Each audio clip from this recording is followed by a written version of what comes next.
Doctor Lakshman Yadav, आप खुद Allahabad university से पढ़े हैं और जो तस्वीरें वहां से आई हैं वो आपने देखी होंगी निश्चित तौर पर। और लगातार ये जो क्रूरता है वो कि आप अगर कोई भी आंदोलन करेंगे तो आपको कुचल दिया जाएगा, उस आंदोलन को आगे नहीं बढ़ने दिया जाएगा, लोकतांत्रिक कोई अधिकार इस तरह से नजर नहीं आते हैं।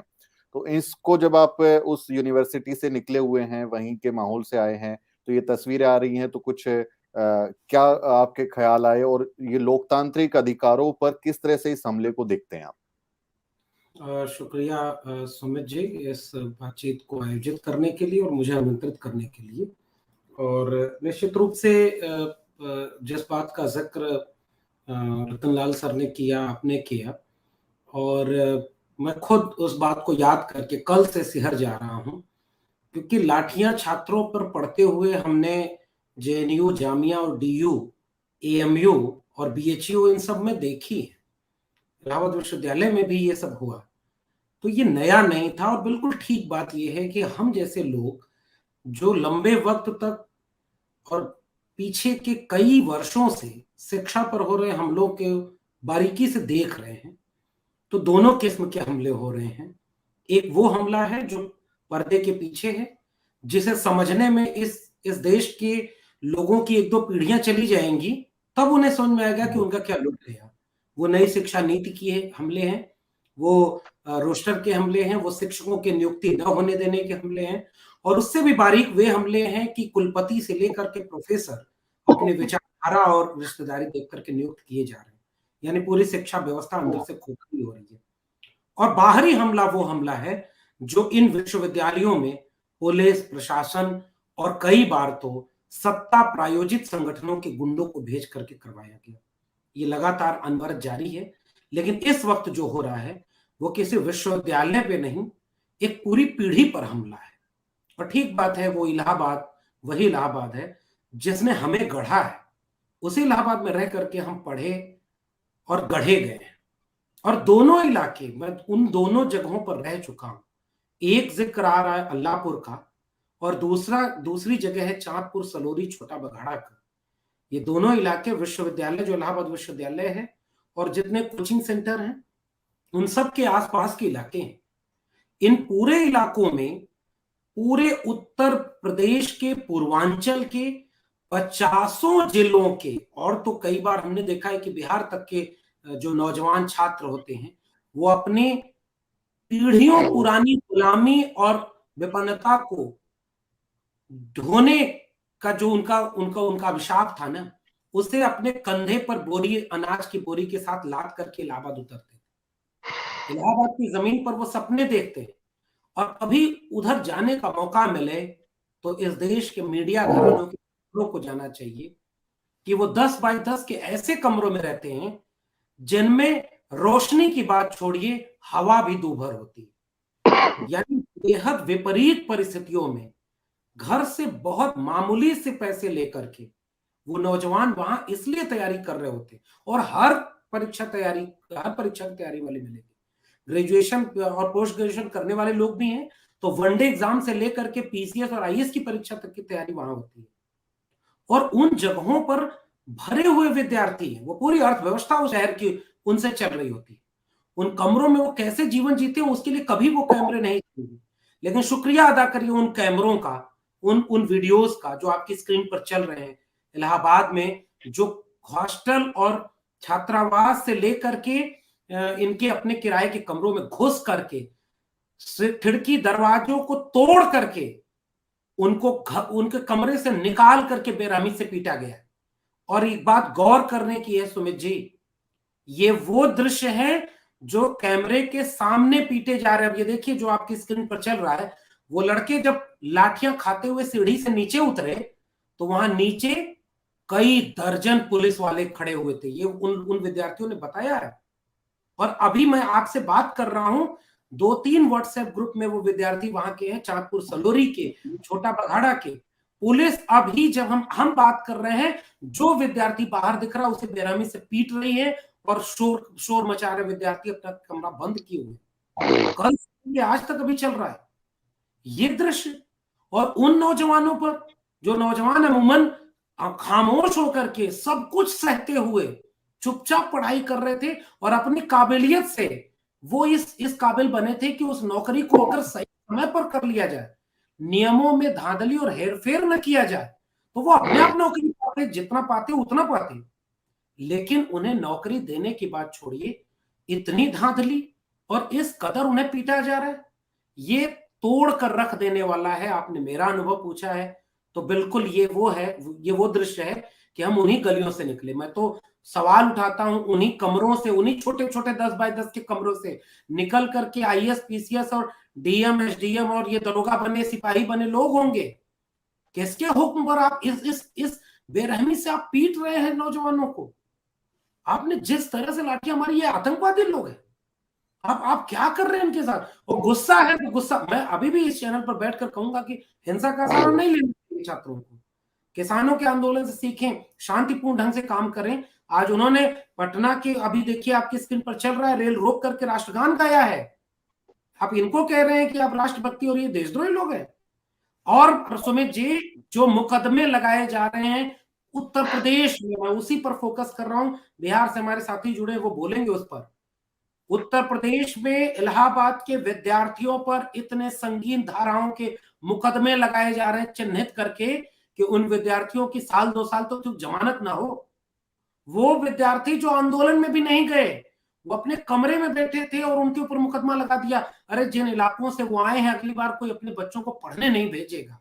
आप नहीं किया, आपने तमाम काम नहीं किया, लेकिन अब जो आप कर रहे हैं ना, वो सब कुछ बर्बाद कर रहे हैं। मैं बिल्कुल भीतर से टूटा हुआ महसूस कर रहा हूं कि जिन इमारतों के भीतर रह करके हम अपने ख्वाब ही नहीं, अपने पीढ़ियों के ख्वाब को बदलने, उनके उनके पूरे वजूद को बदलने का सपने देखा करते थे, ये उन सपनों की हत्या है।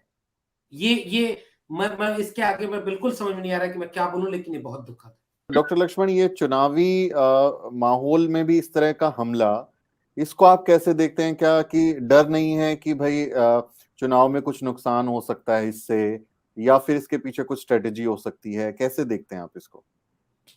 अभी तो उत्तर प्रदेश में आचार संहिता लगी हुई है, तो इस पे तो बचने का एक उनके पास रास्ता है कि ये तो आचार संहिता लगी है तो पुलिस प्रशासन अपना काम कर रहा है।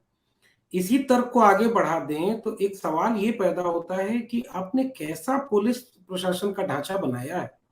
कौन लोग हैं इस पुलिस व्यवस्था में, प्रशासन में, जो किसी को उसके जीवन की जो न्यूनतम गरिमा होती है, जो भारत का संविधान उन्हें देता है। आज 26 जनवरी है, आज के दिन हम लोग ये चर्चा कर रहे हैं। आप किस बात के गणतंत्र हैं अगर आप अपने गण को इस कदर जलील करके उसके ऊपर तंत्र का आरोप लगा रहे हैं? तो ये बहुत शर्मनाक है। इसका खामियाजा केवल उन बच्चों या उन विद्यार्थियों को नहीं उठाना पड़ेगा जिनके ऊपर लाठी, गाली और मुकदमे डाल दिए गए कल से आज तक में। ये बहुत दूर तक जाएगा, क्योंकि उत्तर प्रदेश की सत्ता पर बैठा व्यक्ति गुंडों की भाषा बोलता है। वो पुलिस को कहता है कि ठोक दो। ये भाषा एक एक चुने हुए प्रतिनिधि की होनी चाहिए क्या? आप इनकाउंटर को किसी भी किस्म के law and order, modern state जो होता है, उसकी मॉडर्निटी का कॉन्सेप्ट ये था कि अपराध से घृणा करो, अपराधी से नहीं। और खुलेआम उसी उत्तर प्रदेश में इनकाउंटर हुए, कोई नहीं बोला। खुलेआम उत्तर प्रदेश की पुलिस को कहा गया कि ठोक दो, पुलिस ठोकती रही, कोई नहीं बोला। आज वही पुलिस अब आपके बच्चों को ठोक रही है, और यह काम चुनाव के वक्त हो रहा है। उत्तर प्रदेश में चुनाव है। अगर अभी भी उत्तर प्रदेश के लोगों की आंख नहीं खुली और लाठी खाने के बाद भी, जैसे मीडिया वालों से बोलते समय भले यूट्यूब सनसनी के रूप में वो वीडियोस चलें कि पेट्रोल ₹100 लीटर हो जाए तब भी वोट देंगे मोदी को, आएगा तो मोदी, हमारा घर लूट जाए लेकिन आएगा तो मोदी, क्योंकि राष्ट्र उसके हाथ में सुरक्षित है, धर्म उसके हाथ में सुरक्षित है। इन लात खाए, लाठी खाए, मुकदमा झेल रहे विद्यार्थियों से, इनके घर वालों से पूछा जाए कि क्या आपके बच्चों का भविष्य सुरक्षित है? ये एक अहम सवाल है।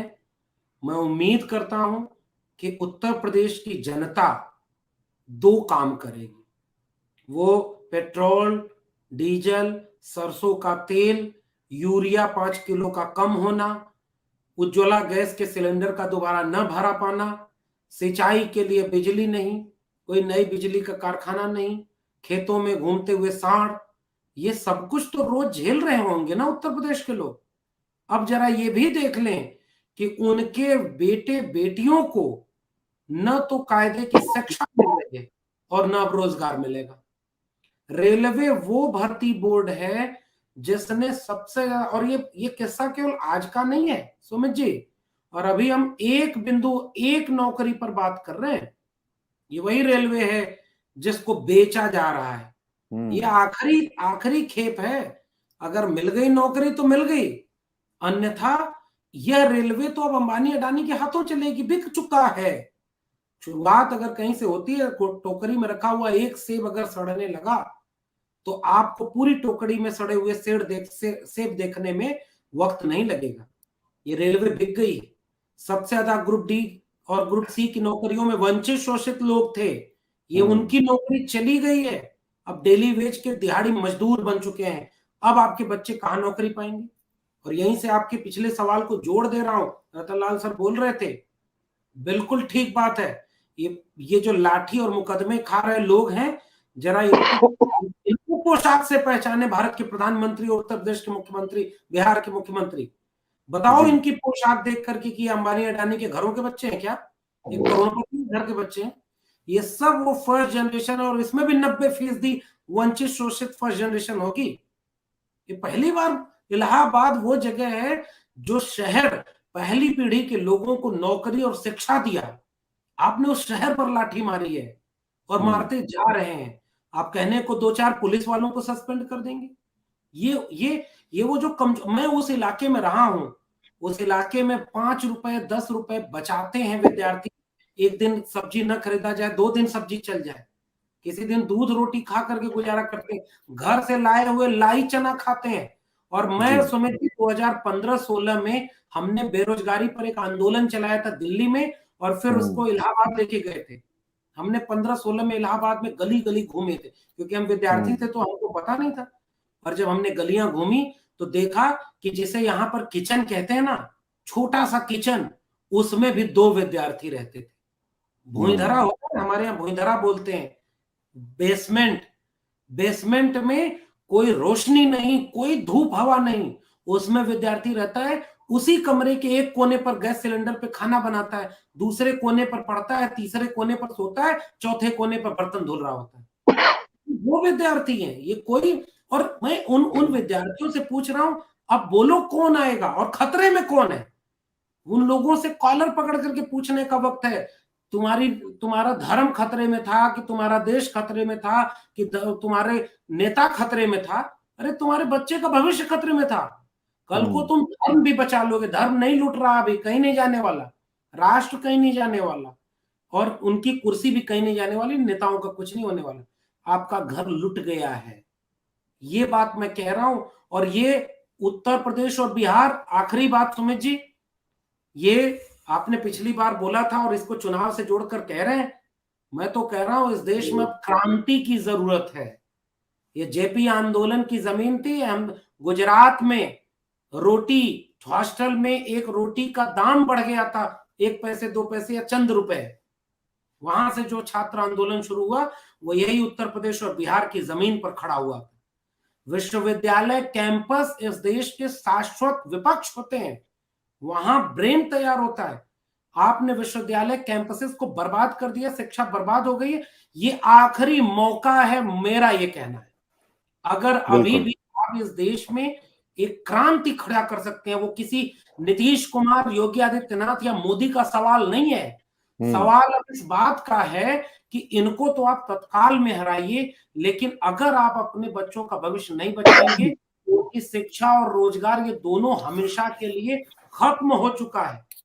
अब न तो कोई अपने, और इलाहाबाद में आखिरी बात कह रहा हूं, पूर्वांचल के बच्चे जो इलाहाबाद पढ़ने जाते हैं ना, किसी की जगह जमीन कोई गिरवी रखता है, कोई माँ अपने गहने गिरवी रखती है, कोई घर पे पेंटिंग नहीं हुई है, कुछ भी नहीं हुआ, अगर उसका घर का एक विद्यार्थी अगर पढ़ रहा है, एक बच्चा पढ़ रहा है इलाहाबाद, तो जी वो उस पृष्ठभूमि के लोग आते हैं इलाहाबाद पढ़ने।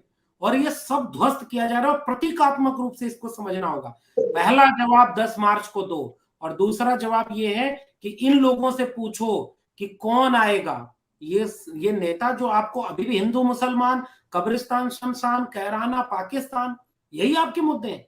ये आखिरी बात है, बहुत बड़ी क्रांति की जरूरत है और वो इस देश के नौजवान कर सकते हैं।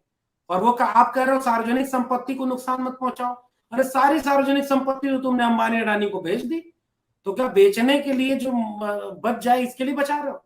अब तो सार्वजनिक जीवन को बचाओ, सार्वजनिक शिक्षा और रोजगार को बचाओ। मुझे लगता है कि चुनाव पर भी इसका असर होना चाहिए और ओवरऑल सोसाइटी पर इसका असर होना चाहिए, जो धर्म की अफीम सूंघ करके इस देश में उत्तर प्रदेश और बिहार के लोग सांप्रदायिक हो जा रहे हैं। क्लोज करते समय कविता एक पढ़ना बहुत जरूरी है। बिल्कुल बिल्कुल। तो आज 26 जनवरी है।